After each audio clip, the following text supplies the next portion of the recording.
Hi, magandang gabi. So, Congressman Toby Tiangco has been rather interesting lately. He identified part of the loss of Alianza uh, primarily due to the impeachment. Kinonect niya yung dismal showing nila in Mindanao to the impeachment complaint filed against VP Inday Sara. And he says that contrary to what Speaker Martin Romualdez says, there was no clamor for the impeachment. Rather, the congressmen were compelled to sign the impeachment complaint or the articles of impeachment dahil hindi magre-release nung tinatawag na conditional release. So, yung conditional release, of course, is the money that many of the congressmen were going to be using for their campaigns. So, what is interesting dito is that doon sa pagsasalita ni Congressman Toby Tiangco, halos aminin na niya ang Oplan Horus. So, medyo dikit-dikit na. Kumbaga, tahi-tahi na lang and makikita natin na nagkakaroon ng liwanag tungkol dito sa plano versus the Dutertes. Hang on, inaaway ni Beanie si Beans, cut it out, don't fight him. Beanie,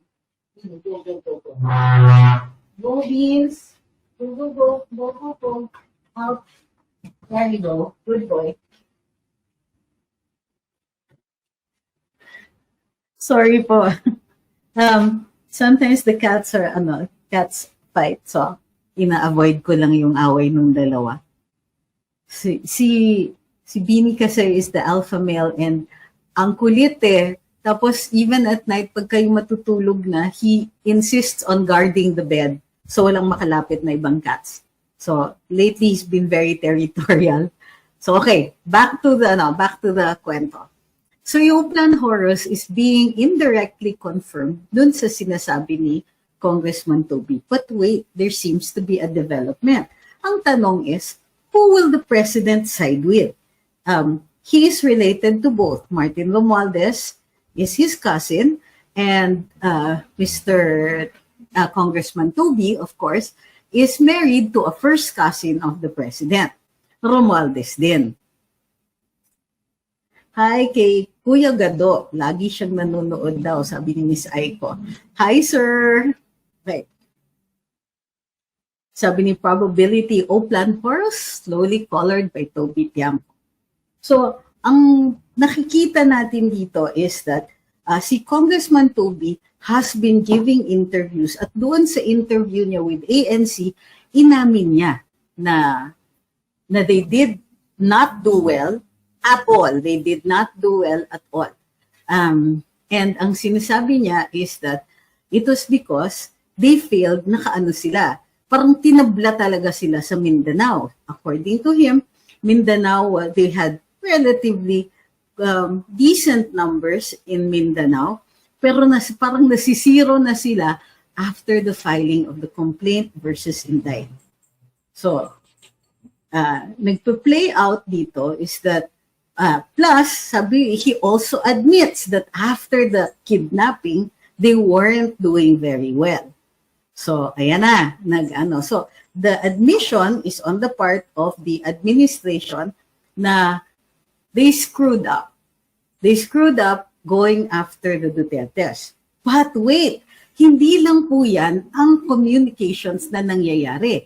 Pag tinignan ninyo, sabi ni Jones Faulkner, Family Feud pala. Oo nga kasi parang ganun ang lumalabas. But before this happened, remember, mayroon na tayong mga naririnig tungkol sa coup o matatanggal daw si Speaker Martin Romualdez or posibleng hindi na siya maging Speaker in the 20th Congress.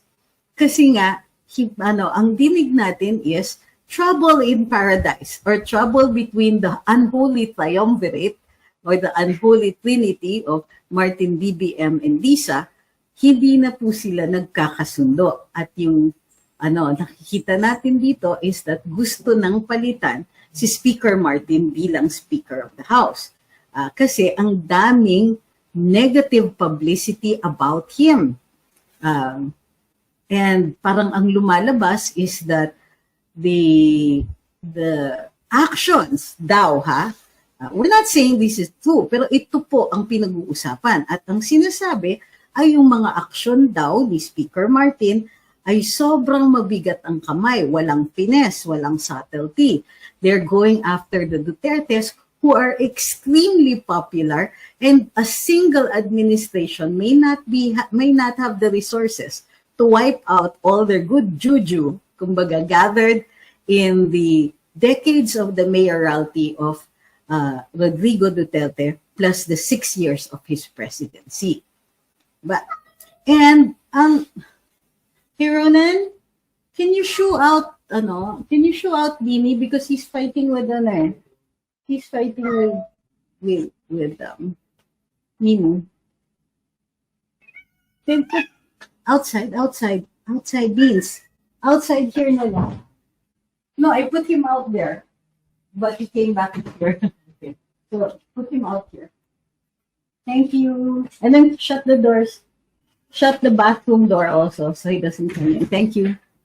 All right. So even before hovering around, even in fact before, dahil nga hindi subtle yung mga attacks ng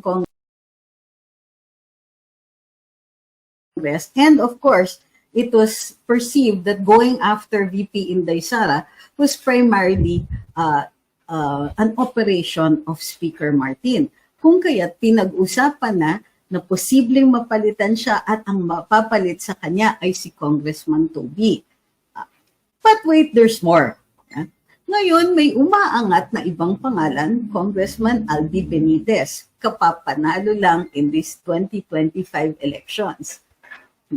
Sama niyo po yung fluffy cat niyo. Ang dami kong fluffy cats. Which one? So, sige, we'll see. So, Eva, come up here. Eva. Okay. So, ano yung third name? Congressman Albi supposedly is a relative of is a relative of First Lady Lisa Marcos. Again, tama, family feud pa rin. Congressman Albi daw is now being touted as the next Speaker of the House, at si Congressman Toby daw is opting only for the Committee on Appropriations. So, or for those who want to see the cats, we'll put them in a little while. Ayoko lang mag-away kasi yung dalawa. Si Mimu kasi is our latest rescue, and he's a little sensitive pa. May mga sakit pa. He has mouth sores. No, not mouth sores. Meron siyang toothache, so he can't eat very well. Inaaway siya ni Bini. So, all right. So now there are three names. Congressman Albi, Congressman Toby, and Congressman Martin. Okay? Pero today, may pushback.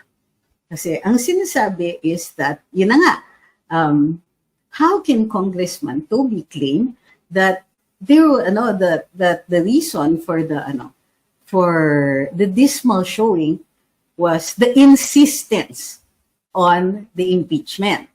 Insistence kasi daw, in spite of the fact na nagrally ang INC, taking the side of President Marcos against the impeachment, pinilit pa rin ng Kongreso under the leadership of Congressman Martin Romualdez.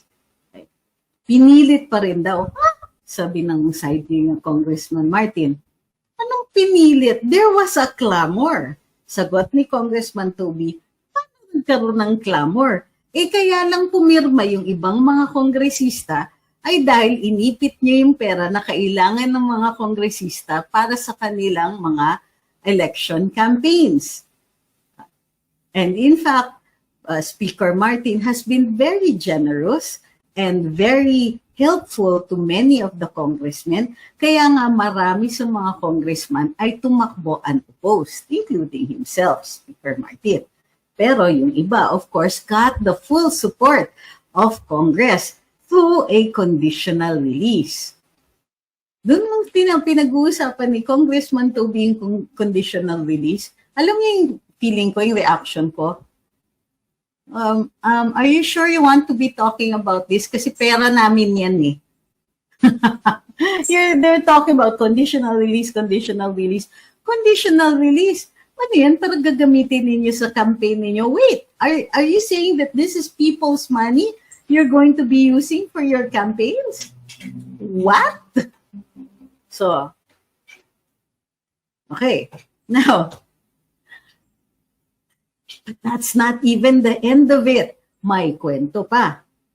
Kasi nakikita natin sa communications, online, sa social media, may mga nagkupresenta ng panibagong naratiba. Kasi dito sa sinasabi ni Congressman Toby, parang inaamin nila, ang lakas ng mga Duterte. Hindi namin kinaya dahil yun na nga, masyadong mabigat ang kamay nitong si Congressman Martin. Sumasagot ngayon yung remnants of the Yellows at yung newly buhay, resurgent Yellows saying, hindi totoo yan. Hindi totoo na malakas ang mga Duterte. Naos na sila. Ang konti lang na nakuha ng mga votes ng PDP. At pinilit lang naman ni Inday Sara yung panalo ni Amy at Camille. Wait, what? Parang inamin yun ang lakas ni Inday. Ang sabi nila, hindi na daw discredited na yung mga Duterte. Nanalo naman, marami namang nanalo na na mga kongresista. Tingnan ninyo, eto yung mga alyansa congressmen, ang daming nanalo. Hindi nila sinasama dun sa naratiba nila things like many congressmen are running unopposed. And in other instances, they were running, may opposition, pero yung opposition nila, PFP rin, Partido Federal. Yung iba naman, of course, ang laki ng tulong ng kanilang campaign funds. So, what was PDP up against? They had no money. Their leader was kidnapped and sent to The Hague. VP Inday is not even a member of PDP, and yet at the last minute, the whole thing came together. So, kung sa tingin ng mga dilaw that they can shift the narrative and say, hindi talaga naman nanalo, hindi naman totoo na natalo ang alyansa, hindi naman totoo yung mga ganyan. Mahina naman talaga yung mga Duterte. Buti nga nakapanalo pa sila ng 5. So, for the moment, pwede natin silang i-ignore. But, remember this kwento. Sinasabi nila, yung mga ganyan, they are presenting an alternative narrative para pahinain ng mga Duterte. What does this mean? It means na ang administrasyon, inaamin nila, nagkamali sila sa pagbabakbak ng mga Duterte. Now, the Yellows are saying, wait, di kayo nagkamali, pero kung hindi nyo itutuloy yan, kami gagawa. Okay? So watch out for that. In the meantime, back to Congressman Toby and Congressman Martin. So, ngayon, ang ginagawa ni Congressman Martin is minomobilize niya yung kanyang mga media forces, both traditional and social media, to defend him. So, humanda tayo, and in the coming days, ang target nila will be Congressman Toby Chak. Okay? So, yan In the meantime, tayong mga nasa side natin na ganito, dun sa green side, bili pa kulang ang popcorn natin, panoorin na lang natin sila. So, but in the meantime, watching out for the Yellows. Now, mayroong nagsasabi na kaya nanalo yung mga dilaw was because of the work that they were doing in the schools and universities. So we fed the information to some people that we know, and this is what they came up with. It's not true. For the generations up to Gen Z, okay, there are only 8 million of the youth of that age up to Gen Z, which is 27 years old and below. Doon sa grupo na yan, only 8 million are registered voters. Of the 8 million, of those with the ages of 27 and below, I have to double check the numbers kasi si Ahmed nag-crunch ng numbers na ito. Only 4 million actually voted. So, yung teorya ninyo na trinabaho daw talaga nila yung youth, that's not true. So, don't keep repeating it. You know why? Because you're telling the yellows, uy, ang galing-galing ninyo, nagawa ninyo to. They're going to use that now, their success story, and keep telling the youth, kakampi namin kayo. In fact, a lot of you showed support to us, but the truth is, we aren't even sure. Okay? So, yun yung numbers. Of those up to 27 years old and below, not a lot of them voted. So, yung sinasabi na kaya nanalo si Bam Aquino at saka si Kiko Pangilinan was because of the youth, it may not be true.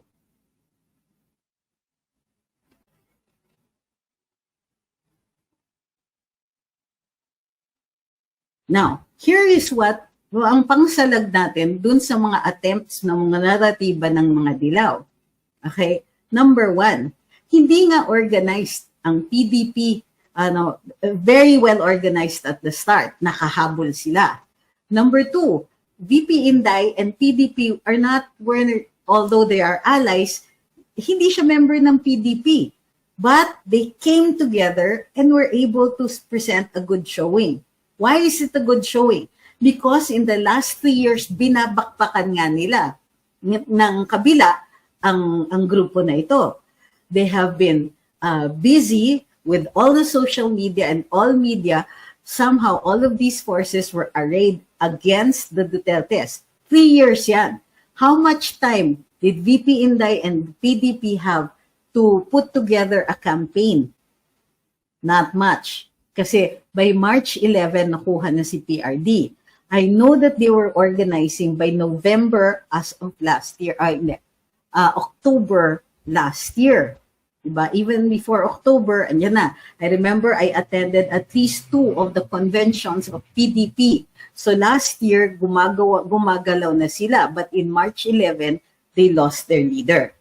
So in spite of all that, the Duterte still had an extremely strong showing. Kasi ang sinasabi ng mga dilaw, mahina na yung mga DDS, 10 million lang ang bumoto sa mga senador ng PDP. Excuse me, 3 taon nyo kaming binabakbakan pero natalo pa rin kayo. Diba? Kasi even if you have 2 senators, ilan na lang kayo. And the reason nakapasok kayo dyan was because the administration took your side. And lumilitaw na rin na BBM apparently, this is the talk. I'm not saying that this is, proven fact yet, but they're not denying it that BBM apparently supported the candidacies of Bam and Kiko.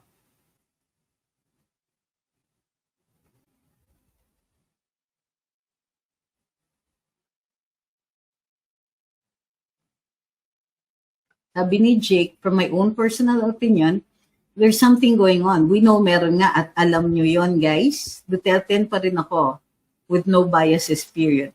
Bakit Duterte sinasabi mo? Duterte 12 yon. PDP took in Amy and Camille. So kung sinasabi nyo na wala kang biases, you have just proven that you do. Kasi sabi mo Duterte. PDP already said Duterte 12. Yeah? Inadapt nila si Amy at si Camille. So bakit nyo nire-reject pa rin? Nanalo na nga sila.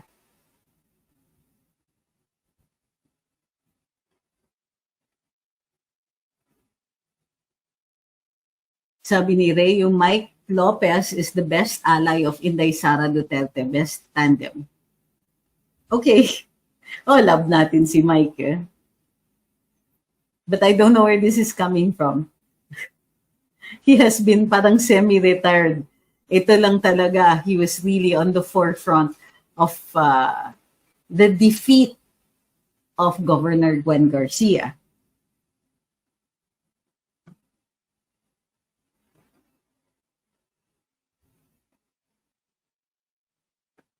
Sabi ni Neil, it's proven that they really prioritize their staying power and personal interests over service to the taxpayers. On that one, I'm happy that bistado na yan. Sabi ni Russell, buti na lang Duterte 12 binoto ko, so solid pa rin. Sabi ni Abby, grabe sinuporta ni PBBM si Bam at Kiko, mga taong hinusgahan siya forever over the Dutertes, who put them back. Oo nga. And, well, while all of this is going on, nagpa-interview din si Senator Ping Lacson, as well as may mga sinabi rin si Senator Tito Soto, saying na parang napabayaan naman daw sila ng alyansa. Of course, parang ngayon, feeling besieged ang alyansa kasi now, they have to defend themselves against two senators who won. Nanalo sila, pero sinasabi nila napabayaan sila ng alyansa. Isn't that interesting? Humirit tuloy si Senator Chis Escudero. Paano napabayaan? Nanalo nga kayo. Ay, ang sarap mag-popcorn.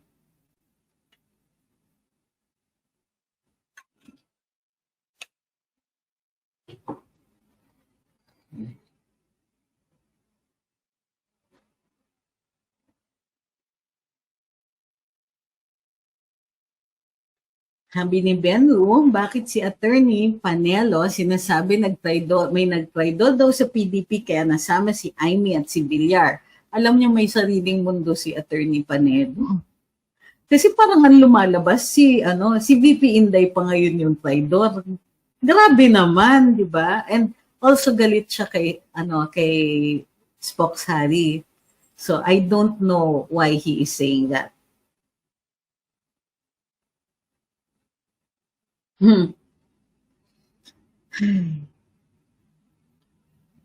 Sabi ni Superman, sabi ni Banatbay ay nabayaran daw ang isa sa Duterte para makapasok sa PDP sina Sen Aimee and Sen Camille.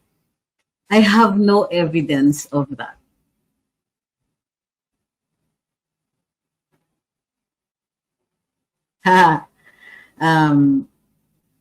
Yung issue na ganito, bakit nyo dinadala yan dito? Wala akong ebidensya ng mga sinasabi na ganyan. And it's not like as if hindi natatawagan ni VP Inday ang tatay niya. Remember, PRD can talk to Inday. Okay? Ilang beses nang sinabi ni Inday, oo, nag-usap kami sa phone. As to whether or not PRD is aware of yung mga endorsements ni Inday and so on afterwards, I'm pretty sure he did. Kasi madalas naman niya nakakausap. He's allowed to talk to her via phone. As long as they speak in English, I think. Parang ganun.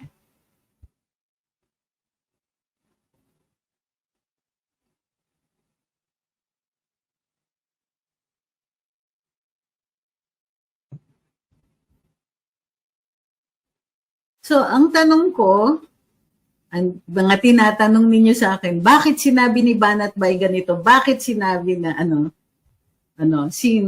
sabi ni Elnet, galit din siya sa'yo? Oo, pero bakit niyo siya binibida dito? Do you think natutuwa kami na dinadala niyo siya dito, si Attorney Panelo? Are you happy pag nag-aaway kami? Hindi ako pumapatol sa kanya. Okay? Hindi ako natutuwa sa kanya. Pero I keep quiet about it. So kayo, bakit ginagawa niyo yan sa amin? I try to keep the peace kasi magkakakampi tayo and I don't want to contribute to any falling out because we're all on the same side. So bakit parang tuwang-tuwa ka pa? Galit din siya sa'yo, hey. Is this something to be happy about? I'm not sure, I'm not sure kung bakit kayo natutuwa.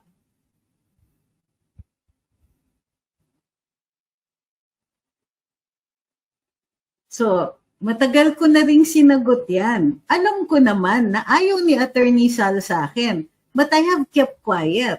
Ang sinasabi ko lang, hayaan na lang natin siya. Hindi ko naman din siya gusto, but I don't see any reason na bigyan ng sakit ng ulo si PRD about it. Pareho naman kaming magkakilala.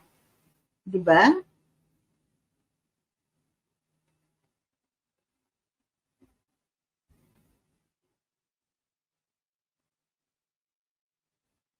Sabi ni Kayden, other alyansa candidates won dahil nakipag-alyansa sila sa mga local like Soto and Lacson. Nagsariling campaign sila sa iba't ibang local parties, lalo na sa INC.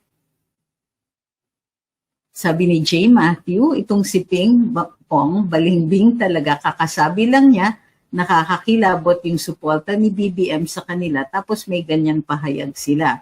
I think it's, syempre, kailangan nilang medyo pitikin yung alyansa para makita na, ay hindi, dito naman kami kay Inday Sara talaga. So, hayaan nyo na, mga politiko talaga yung mga yan.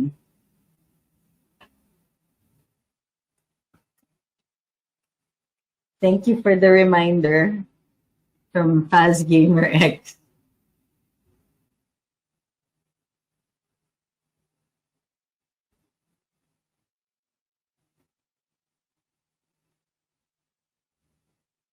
Sabi ni Mark, pabati po kay Nong Nong Bautista. Hi kay Nong Nong Bautista.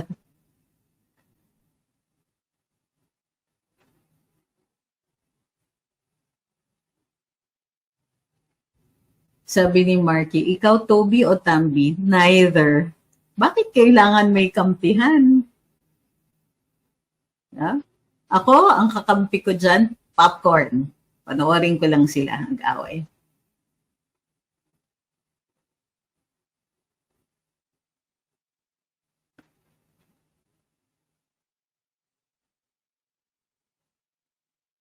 Sabi ni Superman, sorry, I had no idea about Attorney Panelo. Ay, hindi naman po kayo yung nagsabi yung tungkol sa akin eh. Pero yun nga, pati yung kay Byron. So bakit?